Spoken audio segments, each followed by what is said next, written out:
Hey everyone, it's Kate Walker from The Incredible Canine. A lot of people ask me what to do in the moment of an explosion, and that could be like a reactive explosion or just as I describe it, like the dog's going nuts and like nothing's working. People will say, what do I do in this moment? So I want to talk about the options. One option is to get your dog the heck out of there. So if you can predict that your dog is going to lose its mind, like say you're outside and you know that the neighbor dog is coming down the street and you know like, oh gosh, this is gonna be bad, then I may remove the dog from the situation. That could be turn a different street or walk up someone's driveway to gain space between the dogs. I may just turn around and go this way. And what I often do for dogs, if I need to get them the heck out of there, is move with a lot of energy, a lot of upbeat energy, speak in a happy tone, and be quick about it. So I'm not like tensing up and being like, oh gosh, come on, we gotta go, come on. Instead, it's more like, let's go, buddy, come on, let's go. You know, and I'm moving really quickly with the dog in the other direction. So there might be like a, come on, bud, let's go. Might be some leash pop, where if you have a hold of the leash, it's like pop, pop, pop, pop, pop, pop. As you move, you're not literally saying pop, pop, pop, but you're making that motion with the leash to influence your dog to move. I like the popping action on the leash rather than just like holding the leash and dragging your dog, because then there's not as much resistance and tension in the dog. So it could be a lot like, come on buddy, let's go, come on. And when I first am able to move the dog, like their head turns to come with me, I may reach into my pouch and present food to the dog. The dog may not be able to eat the food because they might be too adrenalized to eat the food, but I may offer the food immediately when we turn to go. If they don't eat the food immediately, then oftentimes I get to wherever I'm going. That could be just across the street or around a corner or behind a car, you know, wherever I'm trying to go. I get there and then I give the dog a lot of food, like a food grenade. Like I dump a handful of food to the dog. So I want the dog to feel like we just moved towards something. I don't want the dog to feel like we just moved away from something. Even though we did move away from something, I want the dog to feel good about what just happened. So that's why I speak in an upbeat, happy tone to the dog, and I'm using food while we're moving and or when we get to the location, which could just be a couple feet away. But I want to talk about this because a lot of people see something coming and almost freeze up like, oh no. And I want to help plant that seed that you can move your dog and you can move quite quickly. I want to talk about this story. One time there were a bunch of dog trainers at a seminar, and we were all dealing with some difficult dogs. And people were taking their dogs out to potty during a break in the seminar. And this story involved 5 trainers and 5 dogs, me being one of them.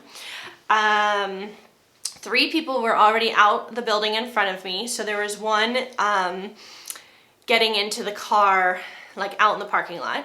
Then 2 others had gone out and kind of waited to the side. We're waiting for this dog to get in the car over in the parking lot. I came out of the facility and I'm kind of standing on the porch because I see what's happening. And I realize like all these dogs are kind of difficult dogs, so we just can't all casually walk out to the parking lot. We're all just kind of waiting to make sure there's enough space for everybody. And then the person behind me starts knocking on the door like, hey, I'm coming out. So the person behind me just didn't know what was happening out there. So as they knock on the door like, hey, I'm coming out, and that person had another difficult dog,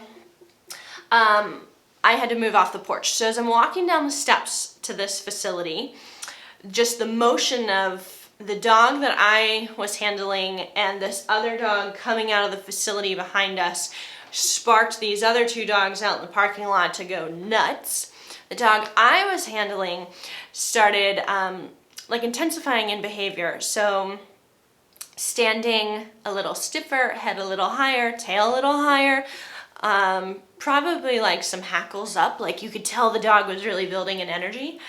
And it was like, oh my gosh, with all this happening around me, if I stay here, this dog's gonna lose its mind. So I thought, I'm gonna run for it. I also thought if I start running with this dog, like, come on buddy, let's go. If I start running with this dog, it's gonna make it harder for the other dogs to remain calm just because of all the motion. But I just thought, like, not my circus, not my monkeys. I can't help everyone's dog. My responsibility is currently the one on this leash, and we've got to get the heck out of here. So I started running with him. Come on, buddy, let's go. And I'm like running up through the parking lot, and the dogs are all just going nuts because of what happened. My dog is like excited to run, but a little like, oh my gosh, what's going on? And I'm like, let's go, buddy, you know, and I'm running. As we get up closer to the parking lot at this facility, there was another dog in a fenced-in yard that came like running out at us again. The dog that I had on the leash kind of intensified again, like, whoa, you know, where did he come from? And it's like, come on, let's go. And so I just kept on running. So here I am running down the road to a open field just to get past all of this chaos. Then I gave the dog a lot of food and I started conditioned relaxation. As in like, oh my gosh, crazy stuff happened back there, but I need to help you recover and get back to a baseline. So conditioned relaxation is another piece of this puzzle. A dog will always benefit from conditioned relaxation. You can't really do too much of it. So depending on the challenge, I'll also kind of debate, is this challenge going to last for 15 seconds or is this challenge going to last for the next 2 hours? And that can determine, am I going to try and work through it right here, right now, or do I need to move my dog, create space, or potentially just not even create space, but like get back in the house, you know, like put the dog back in the car. So an example of that would be like, is a truck just going to drive by the house and it's passed in the next 5-10 seconds? Or did a truck just pull up and it's a bucket truck and it's gonna fix the telephone wires up above and it's gonna park and it's gonna be here for the next hour, who knows how long to fix this, and my dog's gonna struggle with this and I can't I can't be here and work through this for the next hour, so let's just go. Choosing to move your dog like that, like let's just get the heck out of here, is not a bad thing, because if you can predict failure, like if you can predict this is going to be bad, why stand there and let it happen? And it's important to make predictions. So you're going to make predictions based on past behavior. You're going to predict, is this going to go well? Will I be able to work through this? How long is this going to last? Like, how long is this challenge going to last? Can I work through it? Is it futile? Should I just remove the dog in order to avoid the failing experience? You really have to make decisions quickly in your head. But I often think things out. Like, okay, if I take my dog to the neighborhood bike trail, when I see a bike, if the dog is doing well, this is how I respond. If the dog starts barking or lunging, this is how I respond. Like, I plan out how am I going to respond in these situations. If you know it's going to be, if you predict it's going to be failure, there's no shame in just like getting the heck out of there and be like, come on buddy, let's go bud, let's go. And moving the dog quickly. Just make sure if you need to get your dog the heck out of there as fast as possible, help your dog realize that we're moving towards something, not away from something. And that's where I'll use food. And after all of this, if it just feels messy and chaotic, conditioned relaxation in the end. Okay guys, that's all for now. Have an incredible day. Bye.